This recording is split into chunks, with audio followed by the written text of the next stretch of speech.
हिंगोली जिल्ह्यातील सेनगाव तालुक्यातील शेतकरी आलेले आहेत, त्याचबरोबर वाशिम जिल्ह्यातील काही शेतकरी आलेले आहेत। हे प्रातिनिधिक स्वरूपातले शेतकरी आहेत।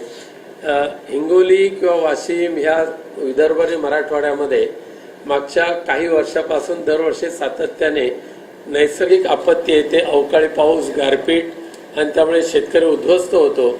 आणि ह्या उद्ध्वस्त झालेल्या शेतकऱ्यांना ज्या सरकारने दिलासा देण्याची गरज आहे ते न देता शेतकऱ्यांना वाऱ्यावर सोडलं जात आहे। आणि परिणामी याने घेतलेलं कर्ज, बँकांचं कर्ज, सावकारी कर्ज, पीक विम्याच्या बाबत सुद्धा काही दिलं जात नाही। आणि अत्यंत बँकांच्या सातत्याने जप्तीच्या आलेल्या नोटिसींना कंटाळून या सर्व शेतकऱ्यांनी सरकारकडे वारंवार विनंती केल्या, परंतु सरकारने त्याची दखल घेतली नाही। म्हणून या शेतकऱ्यांनी या राज्याचे मुख्यमंत्री त्यांना पत्र लिहिलं की आमच्यावर एवढं एवढं कर्ज आहे आणि ते कर्ज फेडण्यासाठी आमच्याकडे रक्कम नाही आहे, तर आमचे जे अवयव आहेत, किडनी आहे, लिव्हर आहे, डोळे आहेत, तर हे आमचे अवयव तुम्ही विकत घ्या आणि जेवढं कर्ज आहे तेवढ्याच रकमेमध्ये विकत घ्या आणि आम्हाला कर्जमुक्त करा, ही मागणी घेऊन ते मुंबईमध्ये आले। दुर्दैवाने त्यांना काल पोलिसांनी अटक करून मरीन ड्राईव्ह पोलीस स्टेशनमध्ये ठेवलं, आझाद मैदान पोलीस स्टेशनमध्ये ठेवलं। त्या ठिकाणी आमचे खासदार अरविंद सावंत आणि आमचे शिवसेनेचे विभाग प्रमुख संतोष शिंदे जाऊन भेटले त्यांना, आणि ह्या पदाधिकाऱ्यांनी पोलिसांना सांगितल्यानंतर पोलिसांनी त्यांना सोडलं। पुनश्च एकदा हे शेतकरी मुख्यमंत्री उद्धवजी ठाकरे ज्यावेळेला त्या पदावर होते त्यावेळेला शेतकऱ्यांसाठी त्यांनी केलेली कर्जमुक्ती ही त्यांच्या तोडूनच आहे का, कशा पद्धतीने सुलभ पद्धतीने मिळाली, आणि आज आत्ताचं सरकार त्यांना कशा पद्धतीने आत्महत्येला प्रवृत्त करते हे सुद्धा शेतकरी त्यांच्या तोडून सांगतील। मी प्रातिनिधिक स्वरूपात तुम्हाला बोलण्याची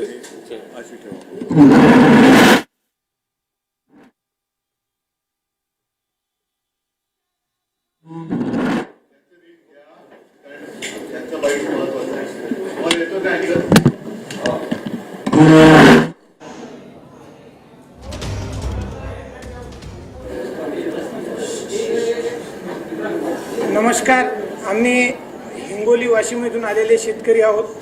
सर्वप्रथम तर मी या राज्य सरकारचा या ठिकाणी जाहीर निषेध करतो, कारण शेतकरी अडचणीत असताना, शेतकरी कर्जबाजारी असताना जर तो दुसरं काही विकायला नसल्यामुळे स्वतःचे अवयव जर या ठिकाणी विकण्यासाठी मुंबईला येत असेल आणि या ठिकाणी हे राज्य सरकार शेतकऱ्याच्या नावावर राज्य करत असेल आणि शेतकऱ्यांना जर हे सरकार अटक करत असेल तर मी या सरकारचा या ठिकाणी जाहीर निषेध व्यक्त करतो। आमची पावसाच्या खंडामुळं सोयाबीन उद्ध्वस्त झालं, येलो मोजाक आला, त्यामध्ये लाल्या आणि बोंडआळीमुळं आमचं कापूस उद्ध्वस्त झाला आणि 2-4 पोते जे काय आमच्या शेतकऱ्यांच्या पदरामध्ये पडलं त्याला आम्हाला भाव द्यायला हे सरकार तयार नाही। आणि जे आम्ही पेरणी करायसाठी बँकांकडे कर्ज काढलं त्या बँकेचं पीक कर्ज आज भरण्यासाठी आमच्याकडे पैसे नाहीत। मग आम्ही अशा परिस्थितीमध्ये आम्ही विकलं काय पाहिजे?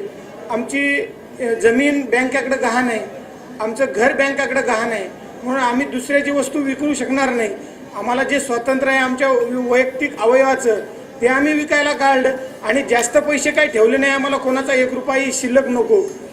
आम्हाला 70,000 75,000 रुपयामध्ये आम्ही आमची लिव्हर ठेवले, 90,000 रुपयामध्ये आमची किडनी ठेवली आणि 25,000 रुपयामध्ये आमचे डोळे ठेवले, कारण आमचं जास्तीत जास्त 3 लाखापर्यंत आमच्या बऱ्यापैकी शेतकऱ्यांचं कर्ज आहे।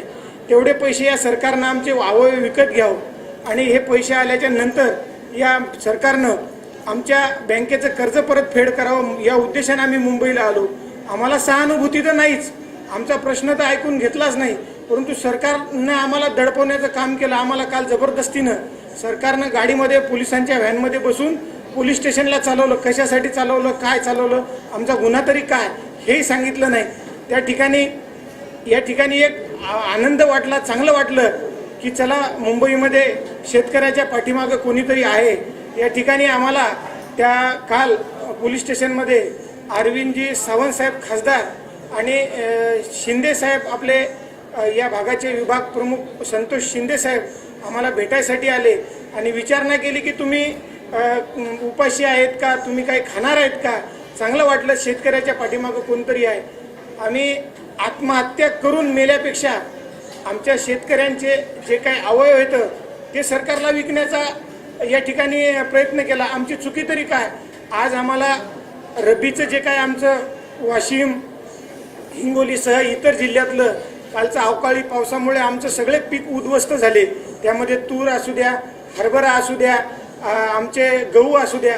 आज आमच्यावर आत्महत्या करण्याची वेळ आहे. आत्महत्या करून मेल्यापेक्षा मग आम्ही असे अवयव विकण्यासाठी या ठिकाणी आलो आणि आम्हाला जबरदस्ती करण्याचा या ठिकाणी असा प्रयत्न होत आहे. माझं नाव गजानन कावरखे. नमस्कार, माझं नाव नामदेव पतंगे. खऱ्या अर्थानं उद्धवजी साहेबांनी जी कर्जमाफी दिली होती, माझी कर्जमाफी उद्धव साहेबांच्या याच्यामध्ये झाली होती. कर्जमाफी झाल्याच्या नंतर त्या ठिकाणी मी 2 लाख रुपये कर्ज काढलं.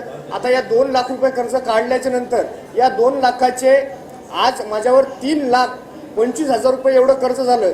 बँकांनी काय केलं, बँकांनी आता या दुष्काळामुळे आम्हाला पिकं झाले नाहीत. त्यामुळं आम्ही जे कर्ज काढलं, बँकांनी काय केलं, त्याला 11% व्याज. आता सरकारने सांगितलं होतं, म्हणजे आमच्यापर्यंत माहिती मिळाली किंवा सरकार म्हणते की 3 लाखापर्यंत आम्ही बिनव्याजी कर्ज देऊ. पण आता सध्या आमचे खाते थकीत झालेत आणि या खात्याला 11-12% व्याज, म्हणजे एवढं व्याज खाजगी फायनान्सचं पण नाही. दुसरी गोष्ट, आज गावागावामध्ये खाजगी फायनान्सचा एवढा त्रास झाला की आमचे बहुतांशी शेतकऱ्यांचे घरं हे खाजगी फायनान्सकडे गहाण आहेत.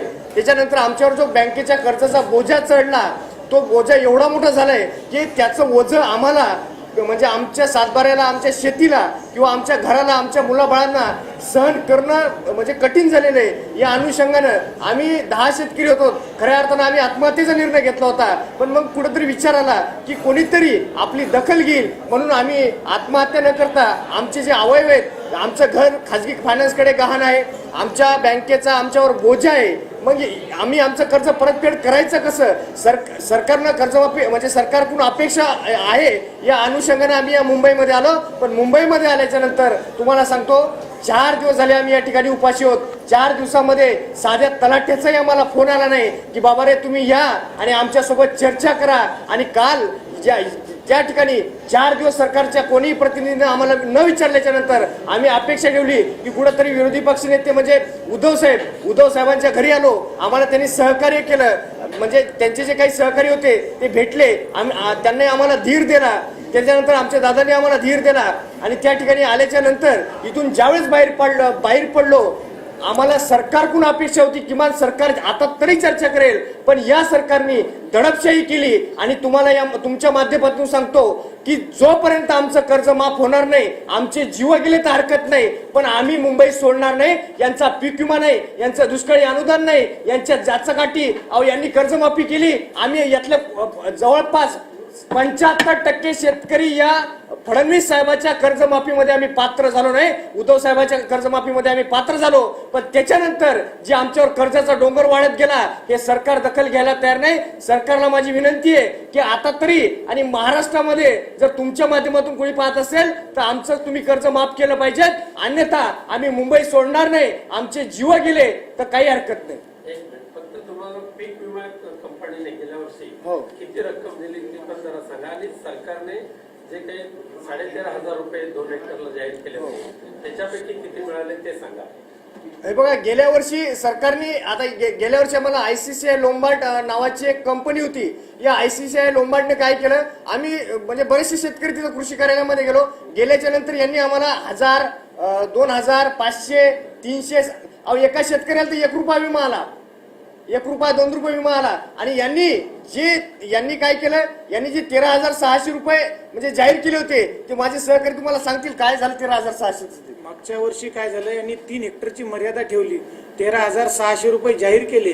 म्हणजे 3 हेक्टरला ऍक्च्युली 13,39 आणि ते 40,800 रुपये शेतकऱ्यांना मिळायला पाहिजे होते.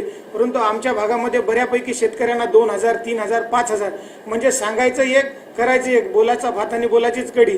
शेतकऱ्यांना गृहीत धरण्याचं काम हे सरकार करत आहे. आज आमच्या कोरोना काळामध्ये काही शेतकरी मरण पावले. आता बऱ्यापैकी महाराष्ट्रामध्ये शेतकऱ्यांना कोरोना काळात मृत्युमुखी पडल्याच्या नंतर निदान त्यांना न्याय तरी मिळाला पाहिजेत, मरणोत्तर तरी त्यांची कर्जमुक्ती झाली पाहिजेत, असेही आमचे शेतकरी आहेत. साहेबांना आम्हाला कर्जमाफी, उद्धव साहेबांच्या काळामध्ये जी कर्जमाफी झाली होती त्याच्यामध्ये बऱ्याच शेतकऱ्यांचे जीव वाचले.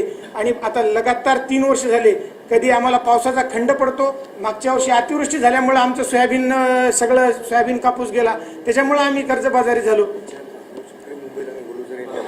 आम्ही इकडे आल्यामुळं आमचा निर्णय घेतल्यामुळं आमच्या कुटुंबाने 3-3 वर्षाचे लेकरं त्यानेही आणि आमच्या पत्न्यानेही सुद्धा निर्णय घेतला, आमचेही अवयव घ्या, परंतु आमच्या घरधन्यांना तुम्ही वापस आणा, नसता त्यांचे तुम्ही कर्जाचं तरी नियोजन करा, असा निर्णय आमच्या लेकराबाळानेही तिकडे गावाकडे घेतलेला आहे.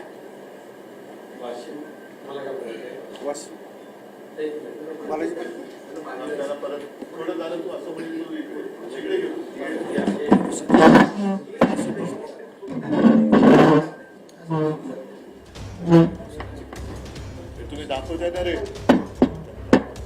हे दाखवताय ना रवी अरे जाईल.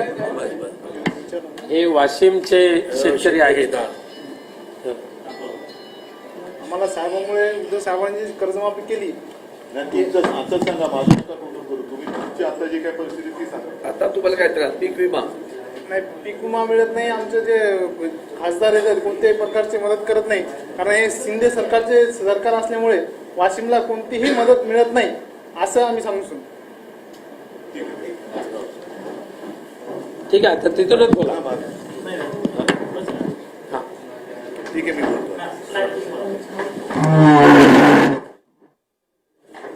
आज खरं म्हणजे काय आपली प्रेस कॉन्फरन्स ठरलेली नव्हती, पण काल हे शेतकरी मातोश्रीवरती येऊन गेले. त्यांना खासदार विनायक राऊत भेटले आणि त्याच्यानंतर त्यांना आपण आपल्या विरोधी पक्षनेत्यांकडे पाठवलं होतं की तिकडनं संबंधित अधिकाऱ्यांशी बोलून ह्यांना न्याय मिळवून देण्यासाठी. अचानक मला टीव्हीवरती पण बातमी दिसली आणि कानावरती आलं की या सर्व शेतकऱ्यांना अटक करण्यात आली. मग अरविंद सावंत आहेत, संतोष शिंदे आमचे विभाग प्रमुख आहेत, त्यांना मी सांगितले बाबा हे शोधा कुठे गेले, कारण कोणालाच काय कळत नव्हतं. मग नंतर माहिती मिळाली की आझाद मैदान पोलीस स्टेशनमध्ये. यांचा गुन्हा काय होता, काय म्हणून यांना पोलिसांनी अटक केली. आज जी काही परिस्थिती या शेतकऱ्यांनी सांगितली, आज परत ते मला भेटायला आले आणि त्यांच्यासोबत तुम्ही सुद्धा आलात म्हणून आपण आज भेटतोय, नाहीतरी काही ठरवलेली प्रेस कॉन्फरन्स नाहीये. ही आजच्या शेतकऱ्याची खरी परिस्थिती आहे. मी गेल्या आठवड्यामध्ये प्रेस कॉन्फरन्स घेतली होती, कारण त्यावेळेला अवकाळी पाऊस आणि गारपीट झाली होती. आपले मुख्यमंत्री आणि उपमुख्यमंत्री राज्यामध्ये नव्हते आणि मी बोलताना बोलून गेलो की स्वतःच्या राज्यातले शेतकरी त्यांची घरं उद्ध्वस्त असताना दुसऱ्याच्या घरात, मी आता आणखीन एक शब्द वापरतो, दुसऱ्याच्या घरात दुसऱ्याची धुणी भांडी करायला जाणारी लोक हे राज्यकारभार करायला नालायक आहेत. आता तो शब्द त्यांना थोडासा लागला, त्याच्यावरनं काय करायचं ते करतील. पण मग मी आज तुम्हाला सगळ्यांना विचारतो, माझ्या जनतेला विचारतो की ह्या शेतकऱ्यांनी आता स्वतःचे अवयव विकण्यापर्यंत यांची परिस्थिती आली, मानसिकता आली, तर अशा सरकारला मग बोलायचं तरी काय, कोणत्या शब्दात त्यांचं बोलायचं, त्यांचं गुणगान करायचं. गेल्या काही दिवसामध्ये म्हणजे 2-3 दिवसात स्वतः विनायक राऊत पण शेतकऱ्यांच्या बांधावर गेलेत, अंबादास दानवे गेलेले आहेत, काल सुषमाताई अंधारे आणि सगळीकडेच, मग माझ्या बुलढाण्यातले जिल्हा प्रमुख असतील, सगळीकडेच मोर्चे निघतायत आणि जिल्हाधिकारी जे आहेत त्यांना विचारणा पण होते. आज मी माझ्या महाराष्ट्रातल्या सर्व जिल्हा प्रमुख आणि पदाधिकाऱ्यांना सांगतोय की जिथे जिथे हे सगळं संकट आहे आणि शेतकरी संकटात आहे, तिथल्या सर्व कलेक्टर ऑफिसवरती मोठे मोर्चे घेऊन जा आणि त्यांना विचारा की तुम्ही काल परवाचे तर पंचनामे सोडा, आधीची जे काय अतिवृष्टी झाली त्याच्या आधीचा दुष्काळ होता त्याचे पंचनामे कधी केलेत का, आणि नुकसान भरपाई कधी मिळणार आहे आणि किती मिळणार आहे. पीक विमा योजनेची जी एक योजना आहे, पीक विमा योजना, ही प्रधानमंत्री फसल विमा योजना अशी आहे. हा मोठा घोटाळा आहे का अशी आता मला एक शंका यायला लागलेली आहे. कारण 1 रुपयामध्ये पीक विमा मिळणार म्हणून साधारणतः सरासरी 90 लाखाच्या आसपास जे शेतकरी पीक विमा घ्यायचे ती संख्या यावेळेला 2.25 कोटीच्या घरात गेली. आणि शेतकऱ्याच्या हिश्श्यापायी राज्य सरकारने जवळपास 8,000 कोटी या पीक विम्यांच्या बोडक्यावरती घातलेले आहेत. आणि एवढं करून आज जर बघाल तर विमा कंपन्यांचे ऑफिसेस बंद आहेत, त्यांच्याकडे कोणी फोन घेत नाहीत, कोणी कोणाला दाद देत नाही, ना सरकारचं ते ऐकतायत ना शेतकऱ्यांना ते सामोरं जात आहेत. मग हा पैसा त्या कंपन्यांच्या माध्यमातून कोणाच्या खिशात गेला त्याचा शोध घ्यायला पाहिजे. कारण हा पैसा सुद्धा हा करदात्यांचा पैसा आहे, राज्याच्या जनतेचा पैसा आहे. शेतकऱ्याला 1 रुपयात तुम्ही पीक विमा दिलात, कुठे गेला तो? त्यांना किती मिळाला पाहिजे होता, त्याच्या बदल्यामध्ये त्यांना कितीचे चेक मिळत आहेत. आणि आता यांच्या डोक्यावरती जे काही कर्ज चढतंय, मी मुख्यमंत्री झालो तेव्हा नागपूरचं एकमेव अधिवेशन मी मुख्यमंत्री असताना झालेलं, त्याच अधिवेशनात मी साधारणतः 2 लाखापर्यंतच्या पीक कर्जाची कर्जमुक्ती केली होती. आणि तुम्ही साक्ष आहात ती कर्जमुक्ती मिळाली की नाही. आता परत त्यांच्यावरती कर्ज वाढलेलं आहे. मला असं वाटतं की आता नुकसान भरपाई वगैरे हा पंचनाम्याचा खेळ थांबवा, एक तर सरसकट नुकसान भरपाई द्या, आणि नाही तर मग सरळ पुन्हा एकदा कर्जमुक्ती द्या. ज्या पद्धतीने ज्या यंत्रणेमार्फत मी कर्जमुक्ती यांची करून दाखवली होती तीच पद्धत अवलंबवा आणि येत्या 2-5 महिन्यामध्ये या सगळ्या शेतकऱ्यांना कर्जमुक्त करून टाका. ही आमची शिवसेनेची आग्रही मागणी आहे. कारण होतंय असं की 1 जानेवारीच्या नंतर फेब्रुवारीच्या सुमारास लोकसभेची वेळ लागतील. मग त्याच्यामध्ये आचारसंहिता सुरू होईल. आचारसंहिता झाली, एकदा लागली का सगळे दिल्लीतले लोक, देशभरातले जगभरातले भाजपची लोक इकडे येतील आणि वाटेल ती तुम्हाला आश्वासनं देतील. आजच वृत्तपत्रात बातमी आहे की 4 राज्यांच्या 5 राज्यांच्या निवडणुकीच्या दरम्यान गॅस सिलेंडरचे जे दर कमी केले होते ते मतदान झाल्या परत वाढले. म्हणजे हा एवढा खोटारडेपणा यापूर्वी या देशात कधी झालेला नव्हता. एवढा खोटारडेपणा कधी झालेला नव्हता. या सरकारचं करायचं तरी काय, हा प्रश्न आता सर्व शेतकऱ्यांनी लक्षात घ्यायला पाहिजे. आणि आपण आलेल्या आपल्या भेटीच्या निमित्ताने हात जोडून माझ्या महाराष्ट्रातल्या शेतकऱ्याला विनंती करतो की आता तुम्ही सगळ्याच्या पलीकडे जाऊन शेतकरी म्हणून एकत्र उभे राहा. आणि शेतकऱ्याची ताकद, अन्नदात्याची ताकद काय असते. आज 4 दिवस अन्नदात्याला उपाशी फिरण्याची वेळ येते, पण हा अन्नदाता आहे म्हणून आपण अन्न खाऊ शकतो. ही जाणीव ज्या राज्यकर्त्यांना नसेल त्याला अन्नदात्याची ताकद ही दाखवण्याची वेळ आलेली आहे. आणि ती ताकद दाखवण्यासाठी शिवसेना पूर्ण ताकदीने तुमच्या सोबत आहे. फक्त हात जोडून तुम्हाला एकच विनंती करतो, कुठलाही अविचार करू नका. आत्महत्येचा तर विचार करू नका. कारण तुम्ही जसे माझ्या समोर बसले तसे असंख्य शेतकरी राज्यामध्ये आहेत. तुम्ही तुमच्या घराचे आधार आहात. एकतर हे सरकार तुम्ही किती टाव फोडला तरी ऐकायला तयार नाही. तुम्ही जर का अविचार केलात आणि आत्महत्या केली तर तुमच्या मागे तुमच्या कुटुंबाला कोण विचारणार? तुमचे आई वडील आहेत, पत्नी असणार, मुलं असणार, भाऊ बहीण असेल, त्यांच्या मागे कोण उभं राहील? त्याच्यामुळे तो विचार करू नका. अवयव विकायचा विचार करायचा नाही. जायचं कोणतं तोंड घेऊन नाही, त्याच्यासाठी आपण शिवसेना तुमच्या सोबत राहील, ते करू आपण. पण पहिला अवयव विकण्याचा विचार करू नका. कारण हे सरकार सगळंच विकतंय. त्याच्यात तुम्ही अवयव विकले तर त्यांना नकोय का? हे सगळं उद्योगधंदे विकतायत, कंपनी विकतायत, सगळंच विकणार आहे सरकार आहे. सगळेच त्यांनी विकायला काढले. त्याच्यात शेतकरी जर का स्वतःहून विकत असेल तर त्यांना काय? त्याच्यामुळे तुमच्या भावनांची, तुमच्या दुःखाशी मी सहमत आहे, पण दुःखामध्ये खचून जाऊ नका. मी तुमच्या सोबत आहे. त्याच्यामुळे तुम्ही तो विचार करू नका, अविचार अजिबात करू नका. आणि हीच विनंती करतोय. मला प्रसारमाध्यमांना हात जोडून विनंती आहे की ह्याच्यात माझं स्वतःचं म्हणून मी काही तुमच्याशी आज बोलत नाही. या माझ्या म्हणजे आपल्या अन्नदात्याची व्यथा ही तुमच्या माध्यमातून जनतेसमोर आणावी अशी मी तुमच्या सगळ्यांना विनंती करतोय. अगदी तुमच्या चॅनल हेडना सुद्धा विनंती करतोय की कृपा करून ह्याच्यात काटछाट न करता ही बातमी जशीच्या तशी आपलं एक कर्तव्य म्हणून जनतेपर्यंत पोहोचवा. धन्यवाद सगळ्यांना देतो. जय हिंद, जय महाराष्ट्र. नाही, करावी लागणार. कारण मी कर्जमुक्ती यांना केली होती. त्याच्यानंतर अगदी आता हिंगोलीमध्ये वगैरे नसेल पण किनारपट्टीवरती निसर्ग वादळ आलेलं, ते आलं होतं. काही काळात तुमच्याकडे अतिवृष्टी पण झाली होती. SDRF चे निकष त्याच्यात वाढ करून आम्ही मदत केलेली आहे. आता सुद्धा निकष बदलले असं ऐकतोय. पण आम्ही जी काय मदत केली होती ती मदत ही आजपर्यंत त्यांना झाली नाही. ती झाली असती तर यांच्या डोक्यावरती कर्जाचा डोंगर उभा नसता राहिला. मागील 2-3 वर्षापासून पावसाचा खंड काही जास्त मुळे तो घोटाळा आहे. हा घोटाळा आहे. प्रधानमंत्री फसल विमा योजना हा घोटाळा आहे असं आता मला वाटतंय. कारण 1 रुपयात विमा काढण्याची एक लालूच दाखवली. त्याच्यामुळे साधारणतः 90 लाखाच्या आसपास जे शेतकरी विमा घ्यायचे ते आता 1.25 कोटीच्या घरात गेलेली आहे. आणि त्याच्यासाठी त्यांच्या हिश्श्याची 8,000 कोटी रुपये साधारणतः ही राज्य सरकारने भरले. मग ती रक्कम कोणाच्या खिशात गेली याचा शोध घ्यायला पाहिजे. जर पारदर्शकता असेल तर ही पारदर्शकता, या विम्याचे पैसे गेले कुठे? कारण संकटात असताना जर का विमा कंपन्या यांना दारं बंद करत असतील, मग हा पैसा ह्या कंपन्या करतात काय? त्याचं कोणाकडे पोहोचवतात हा पैसा? मागच्या आठवड्यात मी अवकाळी पावसाळ्याच्या संदर्भात नुकसान भरपाई संदर्भात पत्रकार परिषद केली, परंतु मूळ मुद्दा बाजूला ठेवून मी नालायक या शब्दावरून नाही, तो त्यांना बरोबर लागलेला आहे आणि म्हणून मी आता त्याच्यात जात नाही. हा शब्द या शेतकऱ्याने त्यांना काय बोलायचं ते शेतकरी ठरवतील. मला आता या शेतकऱ्यांना न्याय मिळवून द्या. एक तर यांचं पूर्ण कर्ज माफ करा, नाही तर सरसकट सगळ्यांना जी काही नुकसान भरपाई झालेली आहे ते तुमचे पंचनामे करत बसण्यात आता वेळ घालू नका. कारण ही सगळी थेरं ही खूप झाली. आता सुद्धा काल त्यांनी मंत्रिमंडळाची बैठक घेतली आणि आदेश काय दिले? तात्काळ पंचनामे करून हे द्या. म्हणजे काय? ह्याच्यात नवीन काय केलं?